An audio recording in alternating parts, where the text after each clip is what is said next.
앞보다는 훨씬 이제 어렵겠습니다만은, 그러나 하나님의 말씀을 전후 문맥이나 또 구약 성경, 신약 성경, 또 예수님의 말씀에 대한 말씀을 통하여 서로 연결하여 해석하면 그렇게 어렵지는 않습니다.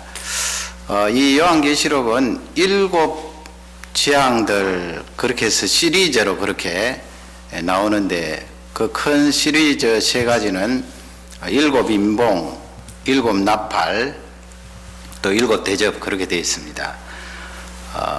천천히 할 테니까 잘 들어보시기 바랍니다. 오늘부터 이제 시작하는 7 인봉은 잘 아시는 대로 7가지 되겠죠. 7제까지 인봉이 있는데, 요건 이제 6장하고 또 8장 앞쪽에 나옵니다. 그 중간에 7장은 삽입이 되겠습니다. 좀 여러분 무섭지 않아요? 그러니까 하나님께서 그 하나님 백성들을 향하여서 너무 떨고 두려워하지 마라 해서 구원받는 14만 4천 명을 그 7장에 삽입을 해서 우리를 위로하고 용기를 주는 내용이 나와 있고요. 요한계시록 8장에 이제 7 인봉 7번째 인봉이 떼지면 첫 나팔이 시작돼요. 그 7 나팔 첫 번째가 시작이 되는데, 그 7 나팔이 8장, 9장 그렇게 되어 있고요. 또 7번째 나팔이 빵빵빵 하면서 불면은 첫 번째 대접이 이제 대접 재앙이 시작되는데, 그건 11장 15절에서 19절 나오고요. 그 사이에 또 삽입이 들어가요. 10장 11장 앞부분 삽입이 들어가고, 12장 13장 14장 15장 삽입이 들어가고, 16장부터 이제 7 대접 재앙 그렇게 나오는데, 글로 이렇게 보면은 저렇고, 그림을 한번 보시면 훨씬 쉽게 이해가 되리라 확신합니다. 아래쪽부터 이렇게 올라갑니다. 그 아래쪽에는 잘 아시는 대로 도장 찍으면 빨간색이 많으니까 빨간 것으로 그렇게 표시를 했는데, 7 인봉이 되겠지요. 그 숫자는 잘 아시는 대로 7번째까지 있습니다. 첫 번째부터 7번째까지인데, 8장 앞부분에 보면 7번째 인봉을 탁 떼면은 첫 번째 나팔이 불려져요. 첫 번째 나팔 재앙이 시작된다는 거지요. 그래서 그 위쪽에 보면은 7 나팔이 있고, 그 7 나팔도 7번째까지 쭉 오는데, 7번째 딱 가서 나팔이 불려지면은 뭐라 그랬습니까? 첫 번째 대접 재앙이 시작되어서 하나님의 심판과 재앙이 쏟아진다 하는 내용으로 그렇게 구성되어 있습니다. 이런 구조적인 것을 알고 이제 계시록 6장으로 들어가게 되는데요. 오늘은 이제 첫째 인봉부터 넷째 인봉까지 그렇게 떼는 내용, 그 안에 들어있는 내용을 살펴보고 주시는 메시지가 무엇인가 은혜를 받기를 원합니다. 첫 번째, 이제 두 번째, 세 번째, 네 번째 떼면은 공통된 부분이 있어요. 성경을 읽으면 거기에 말이 등장을 합니다. 그림을 보시면 아시겠습니다만, 말의 색깔이 이제 구별이 되어 있어요. 흰 말이 나오고, 붉은 말이 나오고, 검은 말이 나오고, 또 네 번째는 청황색 말이 나오는데, 거기에는 동일하게 탄자가 있어요. 탄 존재, 사람이 되겠지요. 탄 사람이 있다는 것을 알 수 있고, 또 그 서두에는 인봉을 탁 이렇게 예수님께서 여시면 네 생물 여러분 있잖아요. 그 네 생물이 첫 번째 생물이 첫 번째 인봉에 대해서 오라 그러면서 명령을 내리면, 그러면 말탄자가 등장을 하고, 두 번째 인봉 뗄 때는 두 번째 생물, 세 번째는 세 번째 생물, 네 번째 인봉은 네 번째 생물이 그렇게 동일하게 반복하면서 외치는 내용이 나와 있는데, 이 내용을 보면 하나님께서 이 피조물을 만드시고 또 이 만물을 다스리시는데 얼마나 질서가 정연한가 하는 것을 알 수가 있습니다. 그래서 여러분, 우리가 신앙생활하며 믿음이 있다는 것은 내 이 내적인 영적인 상태, 육적인 상태가 매우 안정된 걸 말하는 거예요. 그 신앙이 없고 믿음이 없으면 자꾸 흔들리고 왔다 갔다 하고 이 말했다가 저 말했다가 질서가 없는데 말이죠. 하나님 앞에 믿음을 가지고 말씀이 가득 차 있으면 질서가 청연하게 정리가 잘 된다는 것을 알 수가 있습니다. 그러면 첫 번째 인봉을 떼니까 거기에 우리가 2절을 다 같이 한음성으로 읽고 설명을 듣도록 하겠습니다. 다 같이 2절을 읽겠습니다. 내가 이에 보니 흰 말이 있는데 그 탄자가 활을 가졌고 면류관을 받고 나가서 이기고 또 이기려고 하더라. 예, 첫 번째 인봉은 흰 말이 등장하지요. 흰 말 위에 탄자가 있다 그렇게 되어 있는데 백마라고 하죠. 백마. 도대체 이 흰 말을 탄 존재가 누구인가?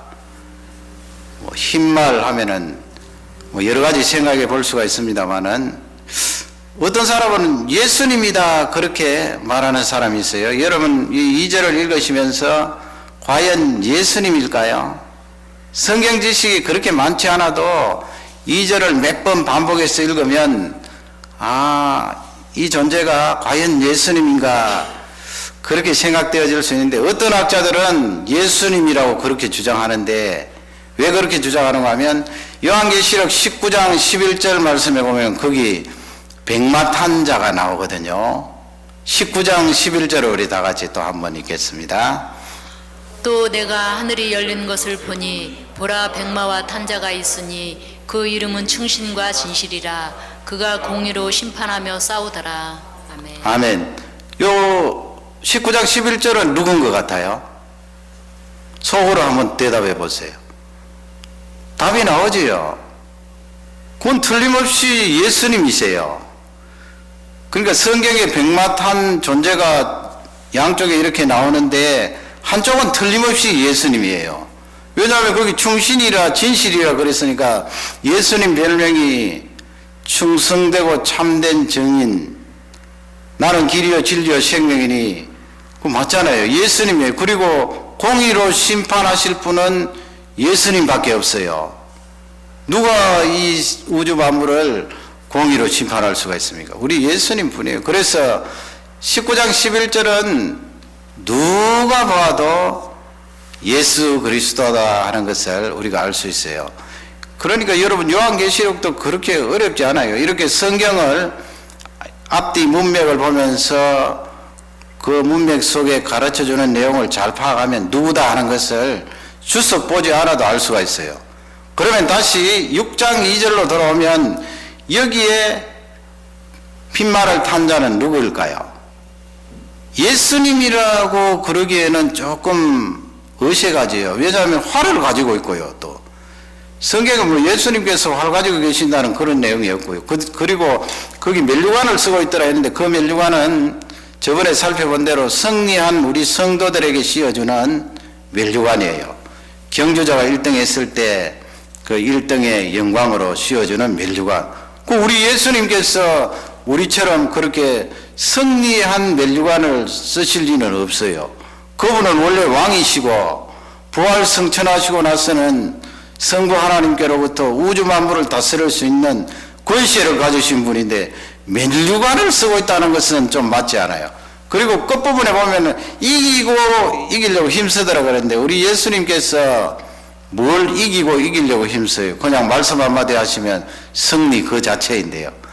그러므로 여기에 나오는 흰말을 탄 자는 예수님이 아니에요. 그러면 누구냐? 다니엘서 9장 26절 27절에 보듯이 이 존재는 정복자예요. 그럼 정복자는 누구냐? 그건 몰라요. 우리가 하나님만 아시지요. 그것까지 알려고 하면 곤란해요. 정복자는 정복자인데 미래에 강력한 힘을 가지고 이 세상을 정복하는 그런 존재인데 그러면 하나님 앞에 순종하고 말씀대로 이 세계를 정복하는 것이 아니고 이 사람은 예수 그리스도를 대적하면서 반대하면서 그렇게 이 세상을 정복하는 그런 존재가 되겠습니다. 그래서 미래의 이 정복자다 하는 것을 첫 번째 인봉을 통하여 우리가 알 수 있는데, 그러면 뭐 이게 큰 재앙이 되는가? 이 일곱 재앙들은 4, 2, 1로 그렇게 구성되어 있어요. 4, 2, 1이라는 것은 첫 번째 인봉부터 네 번째 인봉까지 그렇게 좀 서막적으로 그렇게 약한 재앙이에요. 그 일곱 나팔도 그렇고 일곱 대접도 그렇고 일곱 인봉도 그렇고, 그러나 차츰차츰 가면서 이렇게 강도가 강해지는데, 네 번째가 지나고 또 두 개 더 나오죠. 다섯 번째, 여섯 번째는 훨씬 강도가 강해지고, 또 그 순서 자체 안에서도 강도가 점점 세워진다는 것을 성경을 통하여 알 수가 있습니다. 전쟁을 일으켜서 이 세상을 정복하는 미래의 정복자다 하는 것을 꼭 기억하시고요. 두 번째 이제 인봉을 떼는데, 두 번째 인봉은 3절, 4절 말씀이에요. 우리 다 같이 읽도록 하겠습니다.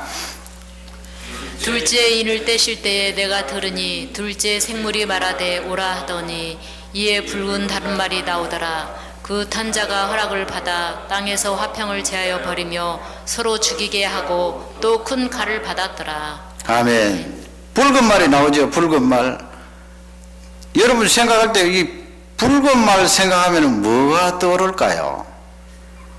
이 붉은 색깔은 우리에게 또 아름다움을 상기시키고, 또 이 붉은 색깔을 통하여 하나님께서 만드신 이 우주 만물 가운데 붉은 꽃들 얼마나 그 조화가 있고 아름다워요. 그러나 죄가 세상에 들어옴으로 말미암아 이 피를 많이 흘리게 해요. 그래서 예수 그리스도의 십자가의 보혈도 붉은 피를 흘리신 그것을 우리가 늘 노래하고 있지 않습니까? 그래서 붉은 말을 탄 자는 화평을 제하여 버리고 그랬습니다. 그러니까 이건 심상치 않은 거예요. 그 다음에 거기에 서로 죽이게 한다고 그랬습니다. 이 전쟁을 일으켜서 많은 사람을 살육을 하는, 학살을 하는 그런 내용이에요. 거기 또 큰 칼을 가졌더라 그렇게 되어 있지요. 그 큰 칼의 무기를 가지고 많은 사람들의 생명을 빼앗는 그것을 나타내주고 있습니다. 왕하 3장에 보면은 거기에 북쪽 이스라엘하고 남쪽 유다하고 연합이 되어서 이제 모압이라는 나라를 치기 위해서 내려가는데 말이죠. 서로 이렇게 진을 치고 밤중에 자고 이제 아침에 모압 쪽에서 일어나 보니까 그 이스라엘 진영 쪽에 이렇게 물이 있었어요. 그 물을 보니까 해가 이렇게 떠오르니 거기에 물 색깔이 어떻게 될까요? 떠오른 태양 때문에 물이 벌겋게 되었어요. 그래서 이 사람들이 그 물 색깔을 보고 뭐라고 이야기하는가 하면, 야, 됐다. 저 사람들이 틀림없이 서로 왕끼리 싸워서, 군사들끼리 싸워서 피가 저렇게 철철 흘러 넘쳐서 온 물이 핏빛으로 변했구나. 그래서 우리가 저들에게 들어가서 약탈을 하자 하면서 들어갔다가 큰 곤욕을 치르는 내용이 나와 있는데요. 이 붉은 색깔, 붉은 물 생각하면은 이 전쟁이 생각나고 사람 죽는 것이 생각나고 많은 사람들이 학살을 당하는 그것을 생각해 볼 수가 있습니다. 그래서 두 번째 인봉은 전쟁을 통하여 큰 칼을 가진 그 존재로 말미암아 많은 사람들이 생명을 잃는 그것을 나타내주고 있습니다. 세 번째 이제 인봉을 예수님께서 떼시는데 말이죠. 우리 5절만 먼저 한번 읽도록 하겠습니다. 5절입니다. 셋째 인을 떼실 때에 내가 들으니 셋째 생물이 말하되 오라 하기로 내가 보니 검은 말이 나오는데 그 탄자가 손에 저울을 가졌더라. 예, 이번에는 검은 말이 등장하지요. 검다는 것은 뭐 우리가 잘 아는 대로 좀 슬픈 그런 기운을 말하고요. 또 이 성경에 이 검다는 말씀 속에 담겨진 것은 기근을 말해요. 먹을 것이 없어서 아이고 배고파라. 비는 오지 않고 농사는 흉작이고 먹을 양식이 없어서 배에서 쪼르륵 소리를 나고 얼마나 힘들어요. 배고픈 자체가 슬픔이요. 우리 인생 가운데 없어서 못 먹는 것은 참 고통이고 어려운 시련이에요. 그래서 그 구약 성경 예레미야 4장 28절에 보면은 거기에 땅이 슬퍼할 것이요 하늘은 흑암을 낼 것이라 그렇게 했는데 하늘이 캄캄해진다. 백성들이 슬퍼하여서 먹을 것을 잃고 탄식하는 그 내용을 기록을 하고 있습니다. 어떤 정복자가 강한 힘을 가지고 이 세계를 다스리면서 하나님 말씀대로 통치하지 않고 그 다음에 큰 칼을 가지고 이 세상에 많은 사람들의 생명을 빼앗고 전쟁을 일으키면 그러면 그 다음에는 비가 오고 비가 오지 않고 그 문제가 아니고 이 땅 위에는 먹을 것이 없어져요. 그러면 큰 슬픔이지요. 거기에 검은 말을 탄 자가 손에 무엇을 쥐고 있다고요? 잡고 있다고요? 저울을 잡고 있다고 했어요. 저울은 무게를 다는 것 아니에요. 그러니 이건 뭐가 부족하다 하는 것을 알 수가 있고요. 6절 말씀을 다 같이 읽어보면 구체적으로 무엇이 부족한지 알려주고 있습니다. 6절을 다 같이 읽도록 하겠습니다. 내가 내 생물 사이로서 나는 듯하는 음성을 들으니 가로되 한 데나리온의 밀 한 대요 한 데나리온의 보리 석 대로다. 또 감람류와 포도주는 해치 말라 하더라. 아멘. 거기 보면 한 데나리온의 밀 한 대라 그랬습니다. 그리고 한 데나리온의 보리 석 대. 그게 무슨 말씀이에요? 대개 그 로마 시대에 하루 일하면 한 데나리온 받는다는 것 잘 아시지요? 그러면 많은 양의 물건들을 살 수 있어요. 장정이 하루 종일 열심히 일하면 꽤 이 값어치가 나가거든요. 그러나 여기에 한 데나리온을 가지고 하루 죽도록 일해도 밀 한 대요. 거기 밀 한 대 분량은 이 건장한 사람이 하루 먹으면 딱 맞아요. 그러면 다른 식구는 어떻게 하나요? 다 굶던 거지요, 뭐요. 그래, 인플레이션이 되어서 돈은 값어치가 없어지고 또 양식을 살려고 해도 양식은 없고 그러니 굉장한 기근이 찾아온다는 그런 말씀이 되겠습니다. 대개 뭐 당시의 시세로 따져서 이 정도 되면 말이죠. 한 데나리온 가지고 보리 한 대 살 정도 되면 약 12배에서 16배 정도 비싸다는 거예요. 여러분 먹는 양식이 12배에서 16배로 그렇게 올라버리면 얼마나 고통스럽겠어요. 거기다가 먹을 수 있는 양식 자체가 부족하니까 치열한 경쟁이 일어나는 것입니다. 이 검은 말의 재앙을 말씀을 하고 있는데 하반절에 보면은 감람류나 포도주를 해하지 말라 했는데 그 말씀은 생각하지도 말라는 거예요. 사실은 뭐 감람류나 포도주는 성지에서 흔히 구할 수 있는 그런 기름이나 음료 아니에요. 그런데 이 기근이 찾아오면은 그런 거는 흔히 먹고 구하던 그런 것도 염두에 두지도 말고 생각하지도 말라. 그렇게 기근에 대한 제한성을 하나님께서 말씀해 주셨습니다. 그러면 네 번째 인봉을 예수님께서 딱 떼실 때 어떤 말이 등장할까요? 7절과 8절을 연달아서 다 같이 읽도록 하겠습니다. 넷째 인을 떼실 때에 내가 넷째 생물의 음성을 들으니 가로되 오라 하기로 내가 봄에 청황색 말이 나오는데 그 탄자의 이름은 사망이니 음부가 그 뒤를 따르더라. 저희가 땅 4분 1의 권세를 얻어 검과 흉년과 사망과 땅의 짐승으로서 죽이더라. 네. 네 번째 입법을 떼니까 무슨 색깔 말이 등장했습니까? 청황색. 초록은 초록인데 거기에 좀 누런 색깔이 가미된 아까 그 말 그림을 볼 때 여러분 짐작을 하셨을 것입니다.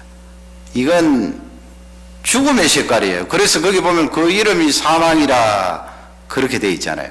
네 번째 재앙 인봉을 통하여 우리에게 말씀해 주시는 것은 앞쪽부터 쭉 나열하면 어떤 정복자가 이 세계를 강한 힘으로 다스리고 또 다른 사람이 나타나서 서로 전쟁을 일으켜서 칼을 가지고 서로 살아있는 생명을 빼앗게 하는데 그 원문에 보면은 끝까지 싸우는 거예요. 죽을 때까지 싸우는 거예요. 그러니 그 싸움이 얼마나 처절하겠어요. 그리고 거기에다가 그 원인으로 인해서 기근이 찾아오고 그러니 네 번째 인봉은 사망이에요. 그 이름 자체가 사망이에요. 하반절에 보면 그런 말씀이 있죠. 거기에 그 흉년도 나오고 금도 나오고 또 사망도 나오고 짐승에게 죽는 그런 것도 나오고, 그게 무엇일까요? 흉년은 잘 아시는 대로 기근을 말하고요. 금은 전쟁을 말해요. 금은 전쟁이지요. 또 짐승으로 인해서 죽는 것은 전쟁 후에 많은 사람들이 죽잖아요. 여러분 뭐 고대도 그렇고 지금도 그렇고 전쟁이 일어나면 많은 사람들이 희생이 되는 것이 사실이에요.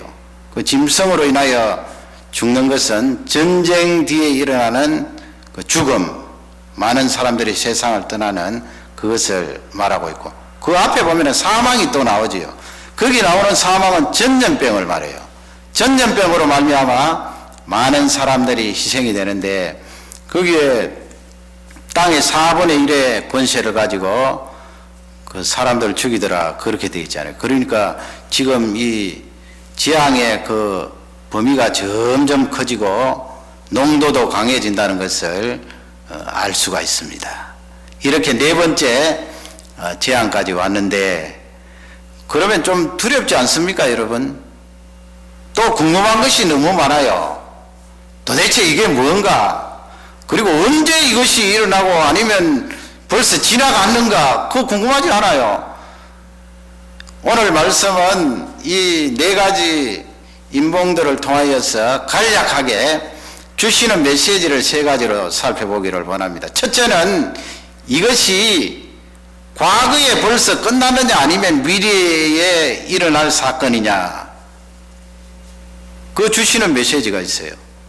그 어떤 학자들은 요한이 요한계시록을 기록할 때 그 전에 그 과거에 일어났던 사건을 요한 사도가 성령의 감동으로 보고 기록한 것이다, 이미 지나간 것이다, 그렇게 말하는데, 요한 사도가 기록할 그 당시라면 하나님께서 우리에게 장차 될 일이라고 말씀을 하셨겠어요? 그래서 이 학설을 주장하는 학자들은 별로 없어요. 몇 사람 있기는 있는데 주위에 찬성을 받지 못하고 다 거부를 당하는 것입니다.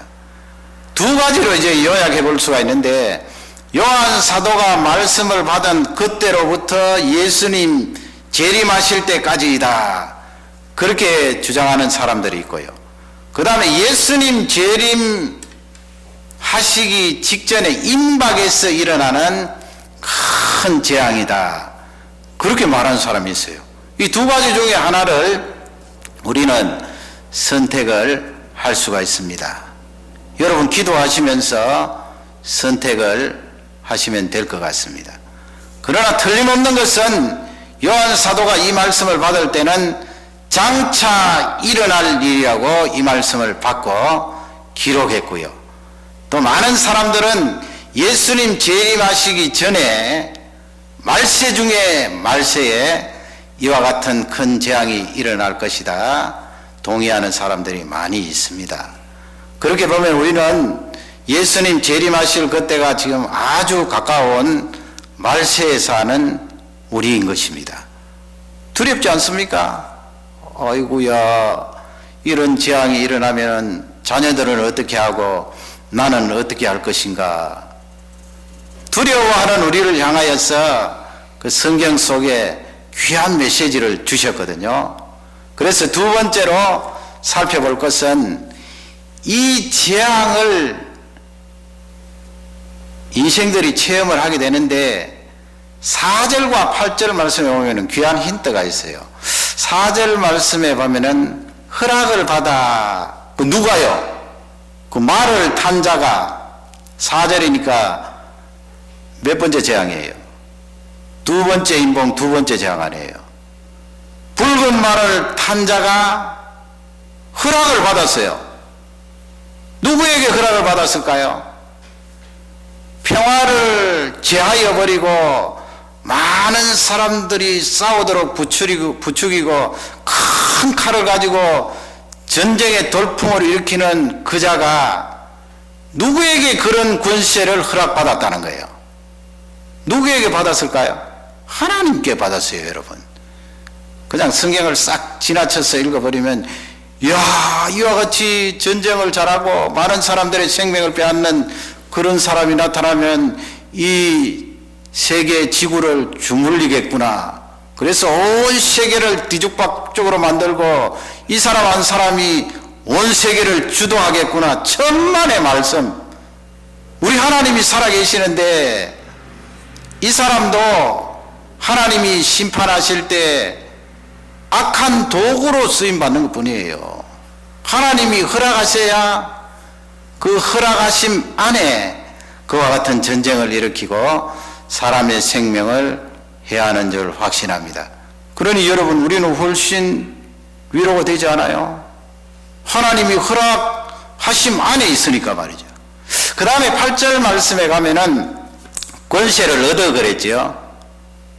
무슨 권세를 얻었어요?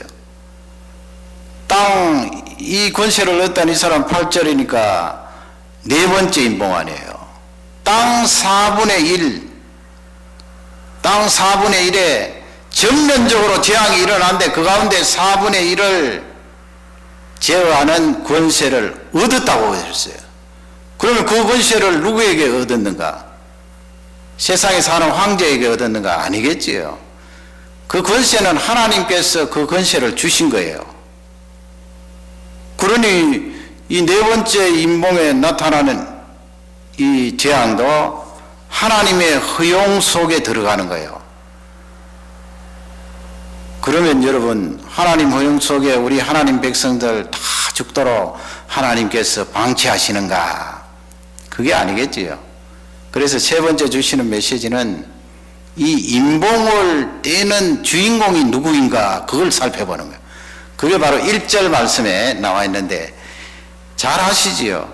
7 임봉을 하나하나 떼시는 분이 누구예요? 1절 말씀에 있잖아요. 1절을 우리 다 같이 읽도록 하겠습니다. 내가 봄에 어린 양이 7인 중에 하나를 떼시는 그때에 내가 들으니 내 생물 중에 하나가 우레소리같이 말하되 오라 하기로. 아멘. 그 한 분이 첫 번째 임봉을 떼시는데 사실은 두 번째, 세 번째 넘어갈수록 계속 이분이 떼시는 거예요. 그리고 5장 말씀에 근거하면 7 임봉을 뗄 수 있는 합당한 자, 선한 분은 어린 양 대신 예수 그리스도 뿐이시다. 성경이 기록되어 있기 때문에 틀림없이 지금 네 번째까지 떼시는 이분은 예수님인데 본문 속에 어린 양이라고 되어 있잖아요. 어린 양. 이런 무서운 심판과 전쟁 속에 사람들이 죽어가고 전염병이 팽배하는 이런 상황 속에 여러분, 어린 양이라는 그 말씀을 들으면 위로가 되지 않아요? 얼마나 큰 위로가 돼요.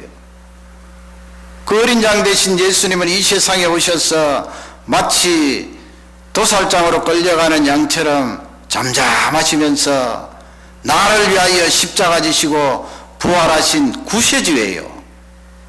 그분이 임병을 떼시는 거예요.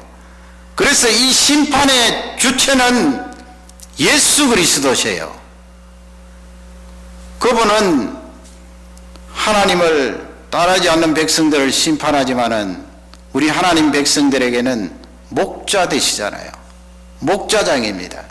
목자장 대신 그 어린 양 예수 그리스도는 나의 음성을 아시고 나의 가족들의 음성을 아시고 모든 성도들의 음성을 아셔서 그들을 인도하시고 지도하시고 은혜를 주시는 성자 하나님이세요.